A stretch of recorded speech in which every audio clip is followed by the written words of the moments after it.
Bad guys look so much cooler when they're walking away from explosions, so let's see if we can replicate that. That is so epic.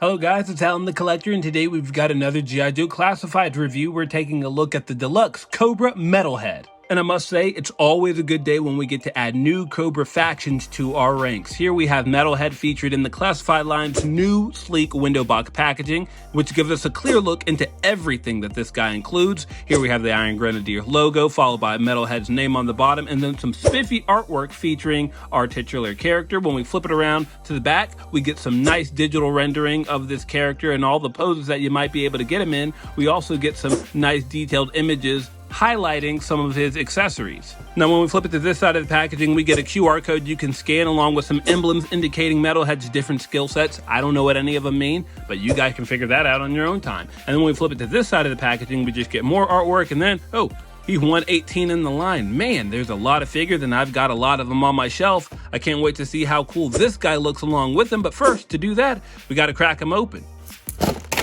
And here we have Metalhead out of the packaging, and I have to say, there's not too much that really sets this guy apart from other figures, except maybe his price tag and the accessories he comes with. So let's see if those accessories are worth the extra cost. Now Metalhead comes with 6 different missiles, a pair of larger missiles and 2 pairs of smaller ones accompanied by blast effects of varying sizes. 2 hip-mounted rockets, a backpack missile rack with removable hoses, an alternate hairpiece with goggles, a battle helmet, a high-tech rifle, a smaller laser gun, and a knife. Now getting back to Metalhead, I really dig his color scheme. He's primarily dark gray with accents of light gray, black, and then that striking crimson color. Starting with his head, the G.I. Joe Classified team kills it with these head sculpts. I like how clean all the paint details came out with his eyebrows and his beard, and then his teeth and eyes have digital printing, so those also came out quite crisp. And then when we get closer to his head, we see this left teardrop tattoo, and as far as I understand, I guess that means that he's taken someone out while he was locked up, which just goes to show how much of a maniac this guy is on and off the battlefield. I also really like the look of Metalhead's hair. It's a separate piece, it's molded in black plastic, and when we go to the back, it has a really nice sense of motion. There's some energy as it kind of sweeps to the right of him as if he's running into battle. Now from the neck down, Metalhead's body is a complete reuse of that second version of Firefly that we got, that's more retro inspired. Fortunately, the Classified team does a really good job between the paint and the newly sculpted parts to make this body look completely new, even though it isn't. One thing that I know is 100% brand new is this combat vest, and we can see that it's molded in this light gray plastic, but then we have these accents of black paint for the different padding on the sides and also the pouches on the front. Just above that, we have this light gray sheath for his combat knife, and then above that, we have this blast shield that's painted in the same crimson color we see throughout the figure. I like these subtle touches of silver indicating a little bit of wear and tear from different battles he's been in. And then just below that, we have the little Easter egg, Cold Slither. With Cold Slither, you'll be joining us soon. A band of vipers playing our tune. It's a heavy metal reference to an episode in the original cartoon, which is kind of fitting for a character named Metalhead. And then just below that, we have these X's and dashes. It appears that Metalhead is keeping score of all the Joes he's taken out, which is quite a bit if you ask me. 52, not bad. This guy stays busy. Next we have this communication device on the left strap of his vest. It's painted in black. Moving over to the back of his vest, it really begins to pop with these applications of silver and then this kind of neon blue color, indicating some kind of electronic aspect of this vest. I really like the way all of these mechanical details pop. We have some light gray for the elbow pads, and then when we go to his shoulder, we have Destro written in gold. That came out very clean. He has dark gray sleeves followed by some black glove. And then when we get to the bottom half, it's predominantly dark gray, but then we get some light gray accents for the belt and then the knee pad. And then we get this apparatus for his thighs. It's molded in a light gray plastic, and then it has these red ball joints on either side. And then finally, his boots are pretty plainly sculpted, but we do get these touches of crimson just to help tie it to the rest of the figure. Now it's time for the fun part. We're going to take a look at some of his accessories, like this combat knife that he comes with. It's pretty simple. The smallest accessory that he has some silver paint for the blade, and then we have some decent sculpted details for the handle. We can just plop that in his hand, and what I like is that even though this knife is pretty small, It's not going anywhere. He has a pretty firm grip on it. It is a nice touch, and we're just going to slip it right into his sheath. And then next up, we're going to take a look at this mini laser gun. It's molded in black plastic, and then we have those same touches of crimson paint. It has a very simple sculpt on this side, but then when we flip it onto the other side, there's a few more sculpted details. I also like the added touch of a removable magazine, which has become pretty standard with G.I. Joe classified figures. Now, this is molded in a slightly softer plastic, but what I like is that we are not getting the warpage we were seeing with the plastic-free packaging. It'll fit in his hand pretty easily, like so, and just weave that trigger finger in, and and despite Metalhead's scowl, I think he approves. Next, we're going to take a look at what appears to be some kind of rifle. It reminds me of the pulse rifle seen in Aliens. It's molded in black plastic, more of that crimson paint just to tie it all together. And I think both of his firearms came with the Valkyrie 2-pack. And as per usual, we get a removable magazine with this as well. Now, he can dual wield these weapons with the best of them. There you go. That fits in pretty easily. Yeah, that looks pretty nice, but I wonder what he looks like with this thing in one hand.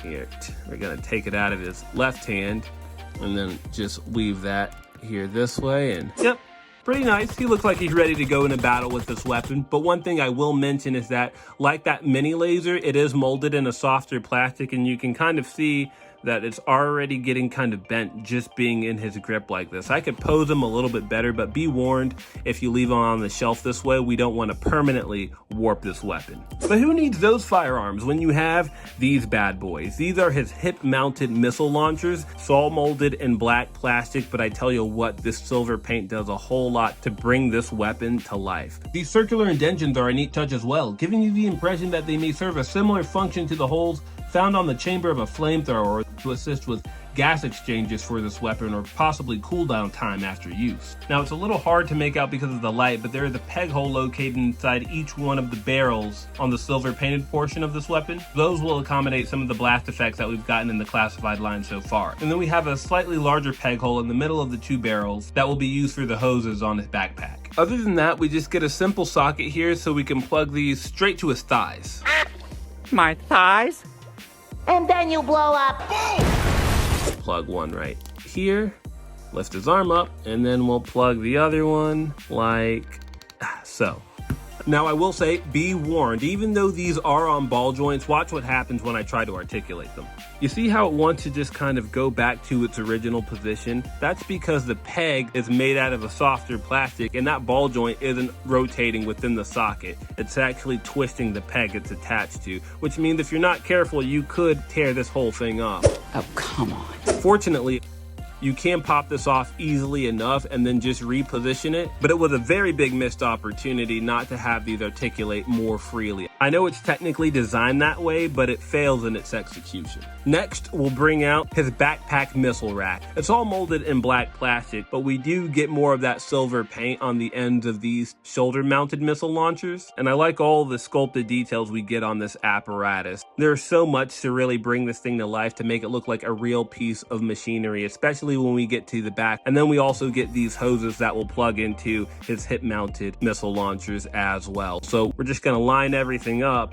It plugs on fairly easily. Next, we're just going to plug these hoses, there we go, into the hip missile launchers. There we go. Now Metalhead is ready for battle. I wonder if we can animate this. Yes, that is so awesome. What I like about these shoulder-mounted missiles is that they can technically rotate in any direction that you want with the articulation that they have. So you're going to be able to get this guy in really cool displays. Wait, bad guys look so much cooler when they're walking away from explosions, so let's see if we can replicate that. That is so epic. Oh, gosh. Sorry about that, Metalhead. I guess that's what happens when you go overboard, but it can't really be that bad. Let's take a closer look. Oh my Well, I guess that's why not everybody can rock a bald look. Fortunately, the G.I. Joe Classified team was prepared for situations just like this, so they have given us an extra hair piece with goggles attached. The goggles are painted in the same crimson color we see throughout Metalhead, but then they have these yellow lenses with some tech details applied on top of that. So we get a targeting system that we might expect on a heads-up display perhaps. And that will just kind of plug right on top of his head. I really like the way those goggles help tie the rest of this figure together. This is probably going to be my primary look when I have him on display, but he does come with one other accessory in his helmet. It's molded in this gunmetal gray plastic, and then it has some silver paint applications for the back with all of these raised rectangular details that almost reminds me of a Shogun helmet. Then we get all these spikes that are also molded on it. We also get these pretty striking eyepieces with the glossy yellow paint. And then we get some helmet guards that are painted with that crimson color we've become familiar with now. There aren't many details on the inside, and that's so that we can apply this pretty easily to his head. So what we're gonna do, we're just going to remove this hairpiece and goggles. Wow, it's kind of really stuck on there. Come on, come on. There we go. Oh, sorry, I know that hurt, buddy. Now we're just gonna put this right on. And yeah, now he looks like he's really ready for battle. I will say, not my favorite look in the world, but I can see how some people would really like to display him this way. And then finally, let's take a look at Metalhead's blast effects. First up, we have these two larger missiles with these fire trails attached. We're gonna put one of them down. These missiles are molded in this almost yellow custard colored plastic. And then the trail is molded in a translucent orange with this white spray. Now, at first, when I got these out of package, I thought they were one piece, but they're actually separate, and then it'll just plug right in. And then what you're supposed to do is fit them in like so, which is pretty cool. Let's get the other one going as well.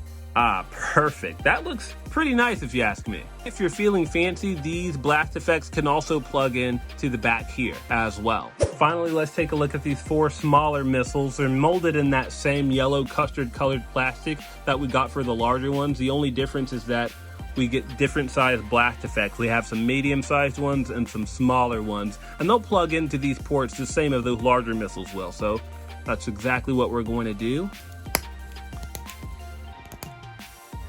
There we go. Now we're playing with power. These blast effects really help bring this guy to life. Bravo to the G.I. Joe Classified team for making one of their most striking figures yet. Now, one of the strongest selling points with the G.I. Joe Classified line is a cross-compatibility between weapon effects that have come with other figures. And it just so happens that Metalhead here can incorporate a lot of them within his weapon system. So first thing first, let's get rid of these blast effects. And let's apply some new ones. First up, we have these blast effects that came with the Viper 3-pack. They look like they could double as backblast for his missile launchers. Here's what I mean.